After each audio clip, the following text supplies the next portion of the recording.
আজকের ভিডিওটি সেই মানুষটার জন্য যেই মানুষটা ভেবে নিয়েছে সে আর সামনে এগিয়ে যাওয়ার চেষ্টা করবে না। আজকের এই কথাগুলো সেই মানুষটার জন্য যেই মানুষটা অনেকগুলো বছর ধরে ভাবছে যে একদিনে সব কিছুই ঠিক হয়ে যাবে। আপনি যদি ভেবে থাকেন যে আপনি জীবনে আর কোনো চেষ্টা করবেন না, আপনি যদি ভেবে থাকেন যে আপনার সব কিছুই শেষ হয়ে গেছে, তাহলে আজকের এই কথাগুলো একান্তই আপনার জন্য। শহর থেকে অনেক দূরে একটা গভীর অন্ধকার রাতে প্রচণ্ড বজ্রপাত আর বৃষ্টির মাঝে একা দাঁড়িয়ে প্রচণ্ড ঠান্ডায় নিজের জীবনের শেষ নিঃশ্বাসগুলো নিতে থাকা মানুষটা যতটা অসহায় অনুভব করে, আপনি কি কখনোই নিজেকে ততটা অসহায় অনুভব করেছেন? জীবনের কোনো না কোনো পরিস্থিতিতে আপনি যদি এতটাই অসহায় হয়ে পড়েন, ঠিক তখনই আপনি বুঝতে পারবেন যে আপনার হাতে মাত্র দুটি অপশন আছে। এক, কোনো চেষ্টা না করে সেখানে বসে বসে মৃত্যুর জন্য অপেক্ষা করা। আর দুই, ঝড় যতটাই ভয়ানকই হোক না কেন উঠে দাঁড়িয়ে এক পা দুপা করে এগিয়ে যাওয়ার চেষ্টা করা। হাল ছেড়ে না দিয়ে সামনে এগিয়ে যাওয়ার চেষ্টা করা। হাল ছেড়ে দিও না, একদিন মরতে তো হবেই।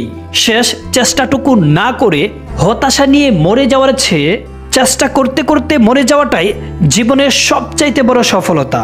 অনেক বড় কোনো পরিবর্তনের কথা ভাবতে হবে না, শুধু এক কদম এগিয়ে যাওয়া, তারপর আরেক কদম এগিয়ে যাওয়া, তারপর আরেক কদম এগিয়ে যাওয়া। জীবনের খারাপ সময়গুলোতে খুব স্বাভাবিকভাবে এগিয়ে যাওয়াটা অনেক কষ্টকর হয়ে দাঁড়াবে তোমার জন্য। তাই খুব ছোট ছোট পদক্ষেপ আর খুব ছোট ছোট পরিবর্তন দিয়েই তোমাকে সামনে এগিয়ে যাওয়ার সিদ্ধান্ত নিতে হবে। দেখো, সূর্য ছাড়া যেমন গাছ জন্মায় না, তেমনি এই পৃথিবীর ঝড় বৃষ্টি বন্ধ হয়ে গেলেও এই পৃথিবীতে কোনো প্রকার গাছ জন্মাবে না। ঠিক তেমনি ভাবে আমাদের জীবনেও ঝড় বৃষ্টির প্রয়োজন আছে। জীবনের সবচেয়ে সুন্দর মুহূর্তগুলোর সূচনাই হয় জীবনের সবচেয়ে খারাপ সময়গুলো থেকেই। একটা ছোট্ট বাচ্চা পৃথিবীতে আসার পর অনেক বেশি অসহায় অবস্থা থাকে। সে হাঁটতে পারে না, খিদে লাগলে সেটা কাউকে বলেও বুঝাতে পারে না, কিন্তু সে হাল ছেড়ে দেয় না। আশেপাশে সবাইকে হাঁটতে দেখে সে নিজেও হাঁটার আশায় উঠে দাঁড়ানোর চেষ্টা করে, কিন্তু সে বারবার পড়ে যায়, ব্যথা পায়, কান্নাকাটি করে। তারপর সে আবার চেষ্টা করে। এইভাবেই চেষ্টা করতে করতে কয়েক মাস পার হয়ে যায়। অনেকগুলো মাস চেষ্টা করার পরে গিয়েই একদিন সে নিজের পায়ে উঠে দাঁড়াতে শিখে। একটা ছোট্ট বাচ্চা যদি হার না মেনে নেয়, তাহলে একবার ভেবে দেখো তো, তুমি কেন হার মেনে নিবে? তুমি কি নিজেকে একটা ছোট্ট বাচ্চার থেকেও দুর্বল ভাবতে শুরু করে দিয়েছো? তুমি কি ওই ছোট্ট দুর্বল বাচ্চাটার থেকেও নিজেকে অসহায় ভাবো? না, তুমি হাল ছেড়ে দিতে পারো না। তুমি নিজেকে ধ্বংস করে দেওয়ার কথা ভাবতেও পারো না।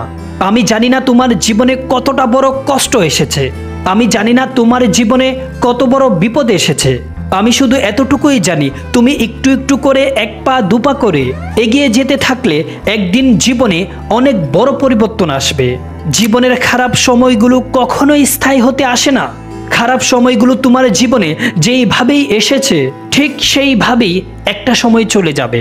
তাই জীবনে যত বড় খারাপ সময়ই আসুক না কেন, এক কদম দুই কদম করে জীবনের সামনে এগিয়ে যাওয়ার চেষ্টা চালিয়ে যেতে থাকুন। কারণ যারা চেষ্টা করে তাদের জীবনেই পরিবর্তন আসে। যারা চেষ্টা করে না তারা কখনোই সামনে এগিয়ে যেতে পারে না। তুমি যদি চেষ্টাই না করো তাহলে বুঝবে কিভাবে যে হারবে না জিতবে? যার কোনো স্বপ্নই নাই, যে কোনো স্বপ্নই দেখে না, তার স্বপ্ন পূরণ করার কোনো প্রশ্নই ওঠে না। তাই নিজের উপর বিশ্বাস রাখো, কাজ করে চলো, সফলতা আসবেই।